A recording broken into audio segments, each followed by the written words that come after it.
Why the defense winning a practice is such a big deal this year. We're going to talk about that, plus defensive line thoughts, all that and more on today's Locked On Badgers. Let's go. You are Locked On Badgers, your daily podcast on the Wisconsin Badgers. Part of the Locked On Podcast Network, your team every day. What is going on, everybody? Welcome to a fireside chat edition of Locked On Badgers. Thought we'll put the fire in the background today, get the ambiance going. And I'm kind of cold, so it's a double threat right there. All right, let's talk about a couple things that I found were really interesting that we didn't get a chance to talk about because we were wrapping up basketball season. I apologize if my voice is a little bit off. I've been fighting this cold that I just can't quite get over. But listen, there's no reps off here at Locked On Badgers. We're going to play every day. There's no maintenance rest. So we didn't really get a chance to talk about the Tuesday practice because, again, we were wrapping up the basketball game, which I thought was really important. But there's a couple really interesting things that came out of that practice that I wanted to talk about, that I wanted to break down. And there's one really important thing that was rattling around in my brain, and that is, in years past, how many times have we heard the defense won the practice? And we've kind of shrugged our shoulders, right? Because quite frankly, and this, again, we're kind of past this point, but no disrespect to the previous staff, but that offense wasn't good, right? The defense was winning practice against, mediocre quarterback play, and quite frankly, a very predictable offense where they had time to get set. They knew what was coming. And so, yeah, that defense was also really good, right? So they weren't simply winning practice because the offense wasn't a strong part of this team, but it also didn't hurt, right? And then that doesn't sharpen you defensively. It doesn't make you better for the year necessarily if you continue to practice against a quarterback that can't threaten you, right? If you're a cornerback and you're practicing against an offense that isn't threatening you, it doesn't make you better. Right. I remember talking to a coach at a basketball coaching clinic, and he always said our best teams always had a good second group of people to push our starters in practice. Right. And that always stuck out to me, that how important that scout team is, how important that second team quarterback is, that scout quarterback. But even on a broader sense, how important just the first team offense and the offensive ecosystem and the play calling could be to this defense. Right. Because they're going to challenge them in ways they haven't been challenged before. Ricardo Holman's going to have to make plays on an island more than he ever has in practice. And you're telling me that's not going to translate into the season? Of course it is. Like this, the rising tide lifts all boats. This more dynamic offense that they're still putting in, right? It's not a finished product yet. So I'm not putting a ton of stock into the defense when the practice. I'm saying from a bigger standpoint, the offense is going to win some practices, but it's going to be good for the defense, right? Because what does Ohio State do to us every year? They spread us out. They make us uncomfortable. They play speed and space. They isolate their slot receiver on our third safety and then hit a deep post 70 yards down the field. And they're still going to do some of that, right? Ohio State's still going to Ohio State us, but we're going to be better prepared to play against a team like that. Having seen Tanner Mordecai, having seen Phil Longo in practice every day, I think it just gives our defense a leg up that we haven't talked about enough, having the ability to, because I mean, how many power running teams with, 3 tight ends, 2 tight ends, a fullback do we play on a regular basis? Iowa and ... right? Everybody else has transitioned a little bit more. And yet our defense was continually seeing a version of this power offensive practice. Now, I know what people are going to say. Well, there's a scout offense that simulates the upcoming offense. There's a scout offense that'll play Ohio State's. There is. There's a huge difference, though, from a scout offense. Not really. They can't simulate, right, what Phil Longo's putting in right now. It's just, I think it's going to make our DBs better. I think it's going to make our linebackers better, our safeties better. It's going to make us a more conditioned team because they're going to be playing against more pace. I can't wait. I'm very excited to see how this offensive change could also impact the defensive ability against the teams that have, quite frankly, given us the most trouble. So I think that's a big deal. So when we heard that the defense won on Tuesday, that the defense had a really good day on Tuesday, instantly it makes me feel better about hearing that than it has in previous years, right? Because in previous years, you'd hear that and would say, well, yeah, of course, our offense isn't very good. And now, again, our offense isn't a finished product and it's one practice, but now you're hearing that and you're starting to say, okay, that's more impressive, right? if the defense is winning, we can build on that. Apparently, Mike Tressel was mixing up his looks. He ran a 2-4-5. He ran a 6 defensive back look, had with 3 defensive linemen down. So I think he's a very well-regarded defensive coordinator. I'm excited to see what wrinkles he brings. Again, Jim Leonard was great, irreplaceable almost. But Tressel was an assistant coach of the year, right? According, I forget, of College Football News, I think it was potentially. Like he's a high pedigree defensive coordinator. Very excited to see what he brings to the mix. All right. Some other practice notes here. Once again, Braden Locke was the number 2 quarterback, getting more reps than Nick Evers. It's not everything, but it's not nothing. I thought coming into practice, he might be a little more advanced. Now, I think all these quarterbacks are still in the mix. Evers is still going to get a lot of reps. We haven't even got to fall yet. But don't sleep on Braden Locke. A lot of people, when Evers was brought in and Locke was brought in, they kind of wrote Locke off because Evers is the physical prototype, right? 6'3", fast, cannon arm, just he looks the part. And Locke was a 4-star quarterback, right? Don't forget it. He went to Mississippi State to play in this type of offense, recruited by Leach. Like, don't forget it. Locke has some skills and some tools now. So it's not just going to be Evers for sure going forward. This not many reps for Julius Davis so far. We talked about him a little bit in a previous show about, hats off, sticking with the program, kind of make or break. I think that those kind of core injuries he had took away some of the explosiveness that he was. It must have, because he was a dynamo in high school, right? An in-state running back with an LSU offer. I think he had a Notre Dame offer as well. Just a dynamo. And then he had a bunch of injuries and, like a lot of players, probably just never got back to who they were, unfortunately. It sounds like from the defensive back secondary standpoint, Ricardo Holman has been getting some really nice praise. That's a huge deal. Like, that's a huge, huge progression. And if you remember, if you rewind the clocks a year ago in spring, that's when we started to hear the type of jump that Alexander Smith made. And he fulfilled that kind of hype, that praise.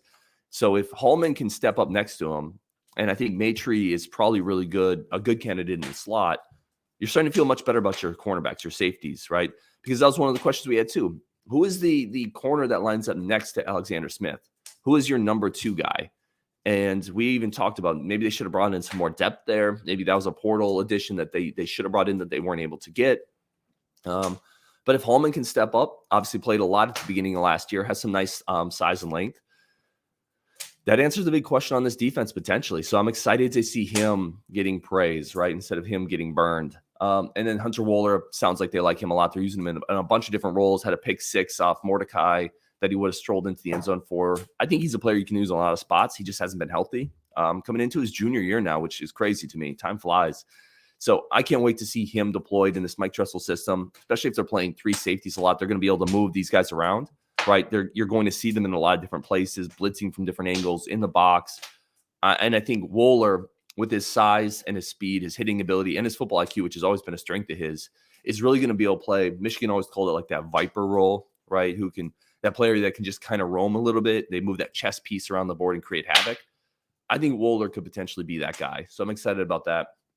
And then last thing I would talk about is not a lot of other changes, right? The offensive line had kind of the same setup. Receivers had kind of the same setup. Linebackers had kind of the same setup. Travion Blaylock was still out there as one of the safeties with Wohler. So, yeah, I'm interested, but it's spring. The biggest takeaway, again, is if the defense is winning, we feel better about it against this type of offense. Not only is it going to prepare us better for the season, but I think day in and day out, they're facing tougher competition. And they're going to be facing a scheme that challenges them more and helps them grow. Iron sharpens iron.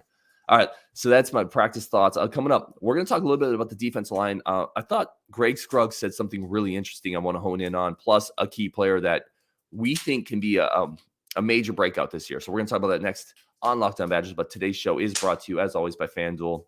With March Madness into the Final Four, NBA season, about 7 games left? We're almost in the playoffs. This is a great time to sign up for FanDuel. Get your no-sweat first bet up to $1,000 back. That's bonus bets back if your first bet doesn't win.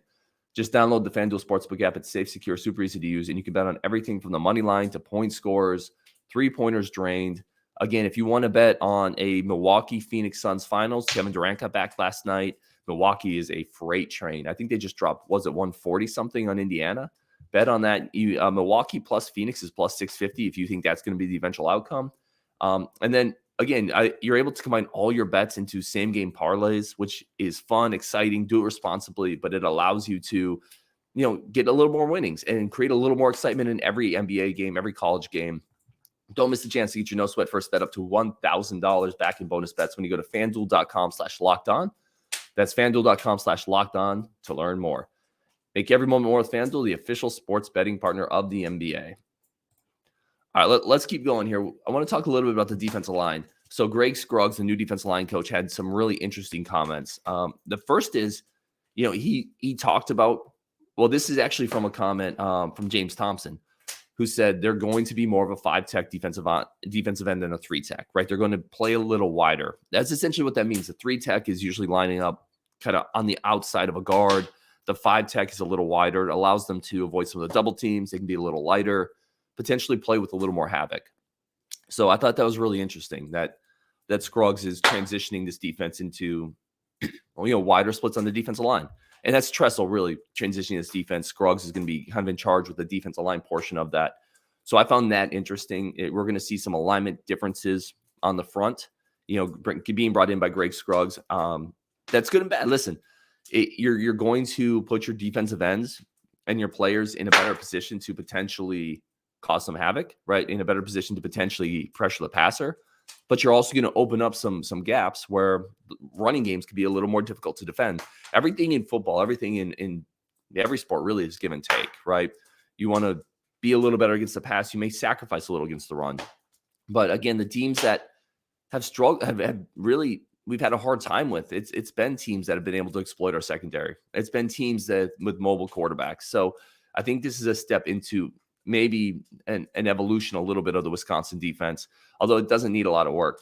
I want to talk about Darien Varner. That's another one that Greg Scruggs talked about. He's a guy, if you remember, the Temple transfer coming in, had a really good year last year. I think 7.5 sacks. I penciled him in right away. As soon as we got him, you see the film, you see the production. I'm like, this is a starter. This is going to be a starter for us. Greg Scruggs said, and I quote, "He's big, strong, anchor guy with long arms, able to disrupt the offensive line. He can disrupt the line of scrimmage and go get the passer." That's everything we need on a defensive line, right? And it's something we haven't had a lot of. Again, focusing on long arms, able to disrupt the offensive line, disrupt the line of scrimmage, and go get the passer, right? You need some disruptive players in the front seven. Benton's gone. Herbig's gone. Now, Varner's on crutches. He has to get healthy. It sounds like it's not from just reading the tea leaves, like it's not something that's going to keep him out of fall. But he's a disruptive defensive end. I think he's one of the starters. I can't, assuming he's healthy, or if not a starter, the first guy off the bench. I can't wait to see him play. And he's the type of guy you need up front. You can't just rely on, for so many years, Wisconsin has just relied on linebackers for pressure, right? You need some defensive linemen who can also generate some havoc. And that's not always getting the sack even. It's collapsing the pocket. It's making the quarterback uncomfortable. It's getting into passing lanes. So I think Varner's going to be a big part of that. Again, this is James Thompson. Talk a little bit more about the 3 technique and the 5 technique. Another guy who I think needs to have a big year this year, James Thompson Jr. He said as a 3 technique, there's not as much space. 5 tech is maybe you're just dealing with a tackle or a tight end. But you've got so much more space as a 5 tech. You have to learn how to use your steps correctly. I think the biggest part of 5 tech is footwork. We're able to have a little more havoc. So again, it's a different look than what we're used to. The defensive ends at times have been criticized for not being as productive as pass rushers. Part of that is scheme, and part of that is I just think we've recruited and landed the recruits that are more in the line of run stuffers, right? So that is kind of what it is. And this year, I don't know if we have fully transitioned out of that yet, right? It's James Thompson, Rodis Johnson Jr., Isaiah Mullins. These guys are all, again, more in that line of a 3-4 run stuffing defensive end. So that's why I think Darien Varner is such a big get. That's why he has to get healthy. I think he's the guy out of that group that probably provides the most pass rush juice, whereas the others are just really solid, probably more 2-down defensive linemen. And you need some of those, especially when you play in Iowa. Michigan still wants to run the ball. Minnesota's going to want to run the ball. But I think they're looking to upgrade the athleticism at that spot. So another guy we haven't heard a lot about is Gio Paez. We had penciled him in as the interior run plugger, right? The guy who's going to replace Keanu Benton. And it sounds like in practice, they haven't run a lot of those fronts yet where they're really focused on stopping a rushing attack, an opposing running team. So we haven't heard a lot about Gio Paez yet. I'm interested to see how he looks potentially in that role. And that's kind of where we're at with practice. Another one coming up today, we're going to talk about, let's get into some of your comments. We were talking about the basketball team, the football team. We have some comments here we want to get to. The first one, this is in regards to Greg Gard from James Smith. Is he fired yet? No, James, he is not. He's not going to get fired this season, y'all. He's just not. I know there's a contingent that wants it. There's a contingent that doesn't. He's not going to get fired this season. I don't know. I don't know what to tell you. He's not going to get fired. I don't know where that's coming from. I would be stunned. I wasn't stunned when Paul Chryst got fired. So let me walk that back. I was stunned that it happened so quickly. I was stunned because McIntosh was a first-time athletic director. I wasn't stunned based on what Paul Chryst had been doing for the last year and a half. Greg Gard's not in that position, in my opinion. So I would be stunned if Greg Gard got fired. Brandon Smith, I've never seen a Division I men's basketball team go scoreless with 9 minutes remaining in the game. I need an investigation for 13 points in the second half, like WTF. Yeah, I was talking to my buddy who's a big-time hooper, and we were having this discussion because he actually watched the game. He's not a Wisconsin guy, but he's very sharp with basketball and all sports, quite frankly. And I was talking to him, and I'm like, statistically, it is so difficult to not score for 9 minutes as a D1 program, like a D1 Power 5 program. There's so many stupid ways to score a point, right? You accidentally tip a ball in, you get a garbage foul that's into the line, and you hit one of two. A turnover leads to a 2-on-1 easy layup. You throw a crap shot up there and it bounces. You get a lucky bounce off the rim, backboard back in. There's so many stupid ways to score. It's almost unfathomable that you can go 9+ minutes as a Big Ten team playing a mid-major and not score 1 point. It's incredible. You know, the funniest thing to me, I kind of want to know how long that streak could have gone, right? If the game didn't end, would our scoring streak have gone to 11 minutes, 12 minutes, 13 minutes? I'm fascinated by the the basketball fan in me is fascinated by the kind of grotesqueness of it and how far that could have stretched out. So yeah, I agree, Brandon. That's nuts. 13 points in the second half, 9 minutes without scoring. Statistically, that's almost impossible, right? If you just throw the ball at the rim enough times, eventually it should bounce in. See, Thomas Miller said season is a failure if you don't make the NCAAs. Yeah, this is an interesting point. So I got some pushback on this, Thomas, and I appreciate your comment. Thank you. I had mentioned the season's a failure because you didn't make the NCAAs, and a couple of people pushed back and said it's not a failure, right? It's just a down year. Well, I think if you had gone into the locker room at the beginning of the year and said, just ask the players, what do you think they would say? Ask the players, ask Greg Gard, ask Joe Krabenhoff, ask them, if you don't make it to March Madness this year, would you consider the season a failure? And I bet you to a person, they would all say yes, right? You would hope they would all say yes. So again, I've talked about failures not meaning you have to rip out the guts of the house and blow it up and rebuild the foundation. I don't think that's what failure necessarily means, right? Failure can mean let's reevaluate, look in the mirror, figure out how to get better next year, because you can't stack failures, right? You can't stack seasons like this. But yeah, it's a failure. If you finish with a losing record in conference as Wisconsin, if you don't make it into March Madness, to me, that's a failure of a season. Again, a failure doesn't mean blow everything up either, though. So I agree with you, Thomas, although we did get some pushback from that, and I appreciate the pushback. I love different perspectives on this stuff. I think it makes me smarter. It makes us all smarter when we can sit down and, like adults, discuss it, right? It's one of the best things about this community. I think we have a very respectful community. So really appreciate all y'all. Craig Hendricks, we need to recruit more athletic players, and we're not doing this. Yes. Craig, I'm right there with you. And even some of the transfer people we've been connected with, skilled players, and I'm going to do a transfer portal show too, maybe do a bit of a big board. I don't really see some of the players we've been connected to fixing the athleticism gap that we have. It's a couple of players that we've reached out to that mentioned us in tweets. They feel like skilled, under the rim, 6'8" type guys, which, listen, you need more of those dudes. That's not a bad player. But this team desperately needs an athletic upgrade, an injection of vertical jumps, okay? Desperately. somebody to get their own shot, which again, a lot of times requires some level of athleticism.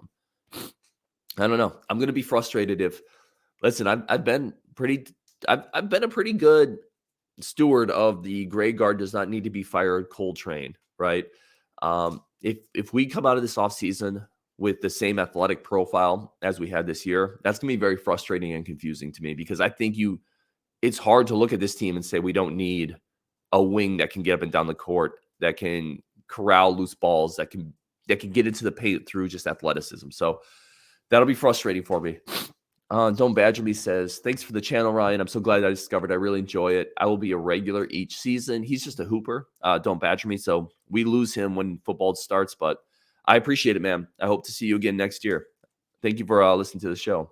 George Stacy says, why call the timeout? Give North Texas a chance to step their defense. Yeah, people went back and forth with this a lot. It looked like Klesmit had an advantage in that situation. He's talking about the end of the game where guard called a timeout. Now, two things I would say. I didn't like the timeout in the moment. It's also kind of on brand for gray guard, right? If gray guard on the control spectrum is much more of a control freak coach than a let them play coach, right?